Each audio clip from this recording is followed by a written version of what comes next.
Congratulations, you just found your first profitable product to sell on Amazon, but what's next? So in this video, I'm going to show you exactly how to make a shipment and send your items into Amazon FBA. And so let's just take this example item here. This is going to apply for any of the products that you guys find out on Amazon. And so let's just go ahead and walk through the process. So the first thing you're going to need to do anytime you find an item that is profitable is just go ahead and grab the ASIN. So that's basically the barcode that Amazon uses as kind of their custom UPC. It's just a unique identifier, right? So I'm going to grab that from the URL. You can also grab it from something like SellerAmp or a spreadsheet, wherever you stored the product that you found as a profitable lead. And then you're going to want to go ahead and take that over into Amazon Seller Central and then just go ahead and punch in that ASIN. So you'll be able to find the product based on the ASIN. You can also punch in the title if you're not sure what the ASIN might be, but it's a good idea to always use the ASIN or the UPC so that you always specifically find the right product. Once you go ahead and do that, you're going to go ahead and select the condition that you want to sell and then say new, sell this product. And now that we're actually within the create a listing tab, this is where Amazon differs from pretty much any other platform, where all we have to do is list the product that already exists. You can see the photos exist, the title already exists, and all we're doing is selling a listing on a listing that already exists, which is awesome because you don't have to go in and create your own marketing or anything like that. So the couple important things you're going to want to do is go ahead and set your price. I'm just going to usually set it above the,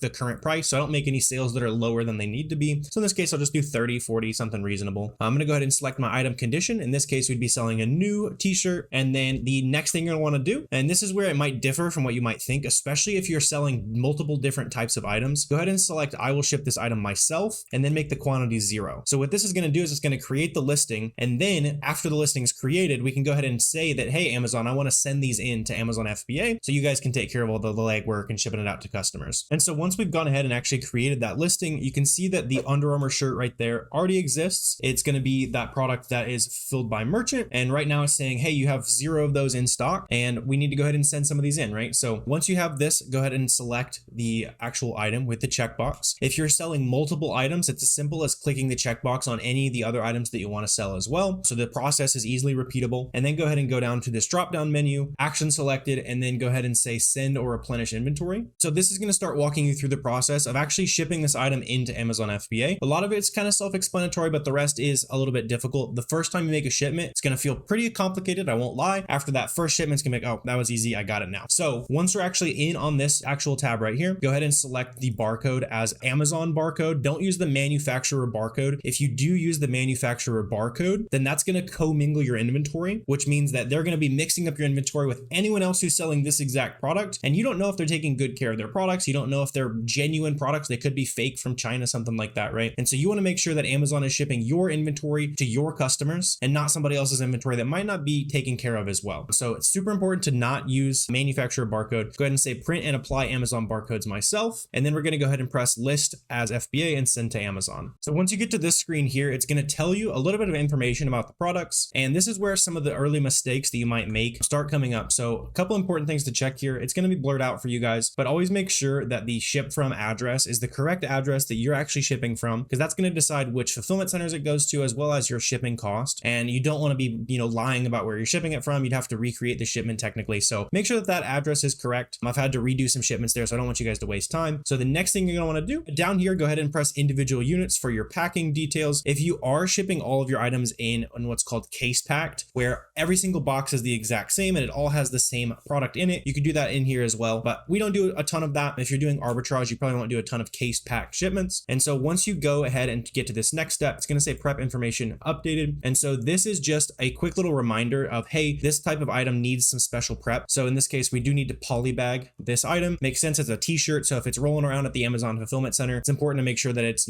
protected. So it's good to go ahead and throw this in a clear plastic poly bag. I personally use this brand right here for my poly bags. A lot of times they're sold out, as you can see right now, because they're really good. They already have the ready to ship label on there in case you're doing multi-packs or anything like that. Important to have that on there. The other thing you need to make sure it has is a suffocation warning. So if these guys are out of stock, just go ahead and go to Amazon and look for just like a variety pack of poly bags. But again, make sure they're clear and make sure that they do have a suffocation warning of some kind so that you don't get in trouble with Amazon. Once you get all that set up, you're just going to go ahead and throw them in a poly bag here. You don't need to label it yet. Throw it in the bag first, and then we're going to worry about some labeling. We'll talk about that here in a second, right? So we're just going to go ahead and acknowledge this. It's saying, hey, you need to throw this in a poly bag. And then in this case, I'm going to say that the seller is going to prep the units, and then the seller is also going to label the units. If you want to save some time, you can have Amazon label the units for you. You can see it's 55 cents a unit. So sometimes that's worth it, especially if you're really crunched on time. But keep in mind that it is going to slow down your lead time, because it's going to take Amazon probably more time than it would take you to put a label on the items. So keep that in mind. It is an option if you guys want to save a ton of time there. And then we're just going to go ahead and press save. So that's going to share all that information with Amazon. Amazon knows how we're going to go ahead and send it into the warehouse. And then you're going to go ahead and enter how many units of this product you have. So just for example here, let's say we have 20 units of these t-shirts here. And then it's going to say that we're ready to pack, right? So before you do that, go ahead and press the print all SKU labels here. And then this is going to print out the labels on a variety of formats. What I would recommend if you're a true beginner is just to do this 30 up option here. It's going to print it out in a big sheet. We can even see what it looks like here. It's going to print out just like that. If you're on the more advanced side of things, you can also use thermal printing here. So we personally do thermal printing because it's going to let you print your labels out faster, and they're all going to print in one sheet. We do this with a Dymo or a Rollo label printer. Those are not essential for you guys just getting started out, but that is going to be faster than using the 30 up labels. So it's totally up to you on what you want to do there. But once you go ahead and have all those labels, see we've got these labels right here. We're going to go ahead and print these labels out on a 30 up label sheet. In this case, each one of these is going to be a label that we can go ahead and take off and sticker over the item. And in our example with the t-shirts there, you can just go ahead and slap the label on the outside of the poly bag with the t-shirts inside. If you have an item here, I've just got something sitting around the house. If you have an item that is kind of more hard shell, you can put the sticker directly over the barcode. That's really important. If there is an exposed barcode on the product, make sure you cover the barcode with that sticker so that when Amazon scans it in, they don't get confused and they're only going to see Amazon's own barcode. And this is going to very specifically identify these products as your products. So it's going to keep it all in the same place for you. So you're going to go ahead and do that. Go ahead and print out all the labels for your shipment. If you do have the time to do it, and most of you guys do have the time to do it, go ahead and print out the labels, put it on the items yourself. It's going to save you a lot of time versus paying Amazon to do it or paying a prep center to do it. So go ahead and get all those labeled up. We're going to go ahead and X out of that there. And then after you get that done, we're going to go ahead and press pack individual units here. So this is just going to start communicating that information with Amazon. In this case, since you just have 20 units, we can just go ahead and throw it all in one box. So we're going to say everything will fit into one box. We can enter our box dimensions here. So say 20 by 20 by 10. And then with those 20 t-shirts there, it's probably 10 pounds. Again, the materials that you're going to need for this are not super advanced. At this stage, I would recommend that you go ahead and just pick up something like a super simple tape measure. Go ahead and measure the dimensions of the box. You probably already got one sitting around in the tool chest. Something you might not have is a postage scale. And this postage scale is going to need to be rated for at least 50 pounds because that's the weight that is going to be the maximum for any of these boxes that you send in. So make sure that if you do go ahead and buy one of these scales, make sure it can hold at least 50 pounds. I'd really recommend something like this. It's got a little bit bigger base. This is very similar to the one that we use in our shipping facility. And as you can see here, they're really not too expensive. You know, it's 35 bucks. And it'll give you an accurate reading as to what you're actually paying there. And then, yeah, we can go ahead and head back over here. So go ahead and measure up that box, figure out how heavy it is, all that good stuff. And then we're going to go ahead and confirm that information. A lot of times we might even run into that here. Amazon is going to kind of compare that information against what the item should weigh. And it might say, hey, why is your box only 10 pounds? This box should weigh 40 pounds based on how heavy the items are. In this case, they're just t-shirts. So we're not going to run into that too much here, but we do want to make sure that you are correctly entering in the shipping weight and the dimensions. Otherwise, you might get in some trouble with Amazon or UPS, however you end up shipping these products. But once we go ahead and take care of that, we're just going to go ahead and press confirm and continue there. We got all our products boxed up, all 20 of those shirts. And then it's going to figure out which fulfillment center it wants us to ship these to. So in this case, again, my address is going to be blurred right there, but you can see in this case, it's wanting us to ship these to the fulfillment center in Las Vegas. And so all we have to do at this point is just figure out which date we're going to have this actually shipped out. So one quick tip for you guys that I'll recommend as well is as you're prepping these boxes, usually you can do it the next day, something like that. And especially in this case, we ended up having UPS as our assigned carrier. If you are going through UPS, keep in mind that you can do UPS pickups. That's something that I didn't do for way too long. I was throwing all my boxes in my car, especially as you guys start to do more and more shipments out of the house or the apartment, wherever you're at. It's going to save you a ton of time. So go ahead and go on ups.com. You can make an account. You can schedule a pickup and just let them know how many boxes you have. It costs like $6 to $12 depending on how far out in the country you are. For us, it was like $6. So should be really, really cheap. Definitely worth your time to avoid having to drive to the UPS store, all that kind of stuff. So we're just going to go ahead and select that we want to go through UPS in this case. We're going to go ahead and press accept charges and confirm shipping. And it took just about 15 seconds there for that to all load up. And now it's asking us to go ahead and print out our labels here. So again, if you have a thermal printer, you can use a thermal printer. If you just got a standard printer at home, I just started on a standard printer that I had at home. You can go ahead and print it to this label size here. So we're going to go ahead and print. shipment. And then that's going to give us our box labels in a format that we can go ahead and slap them on the actual boxes that we're shipping into Amazon. And if you don't have some fairly simple labels here, you're going to want to look for some half sheet labels is what they're called. So just something like this. You can see there's 200 labels there for 10 bucks. So again, pretty negligible as far as how expensive these are. So go ahead and print out your actual FBA label and put that on the outside of the box. And the only rule that you need to keep in mind when you're labeling the outside of these boxes is to not put the sticker over the seam of the box. So where you put the tape to close up the box, don't put the sticker over that. Other than that, you're totally fine. The reason for that is when they go at Amazon and they cut open the box, or even maybe the UPS store has to cut it open or something like that, right? You don't want your FBA label to be unscannable because then they're not going to know what's in your box. So always make sure that you're just putting these labels somewhere not on the seam of the box. It doesn't matter where you put it on the box beyond that. And then go ahead and tape it all up, make sure it's secure. I would typically do, a line of tape across the top and then across the bottom, and just really make it snug and secure, especially if you're getting closer to those 50-pound boxes that are the maximum for small parcel shipment. So we're going to go back over here to send to Amazon. And then from here, we're ready to ship, right? So we're just going to go ahead and, we can view our tracking details. At this point, you're completely done. You don't have to do anything else on this screen. You just have to go ahead and make sure everything's all packaged up. Again, you can take it to UPS, USPS, wherever you end up shipping it through. Obviously have them pick it up if possible. So I also want to touch on shipping costs as well. I know that's super important for a lot of you new sellers. As you can see here, we just shipped 10 pounds of product to another state for about $7, which is pretty cheap, especially as a consumer, but that's actually on the expensive side as far as shipping into Amazon goes, because the closer you can get your boxes to 50 pounds, I typically fill mine to about 48 or 49 pounds. I don't want to go over 50 because you get a penalty from Amazon, but as close as you can get to 50 without going over, it's like the price is right, right? So if you can get that done, you are going to get shipping closer to 25 cents, 30 cents, 35 cents a pound, which is super, super affordable, obviously, and really doesn't eat into the margin too much at all. So make sure, if possible, try to fill up those boxes to as close to 50 pounds as possible.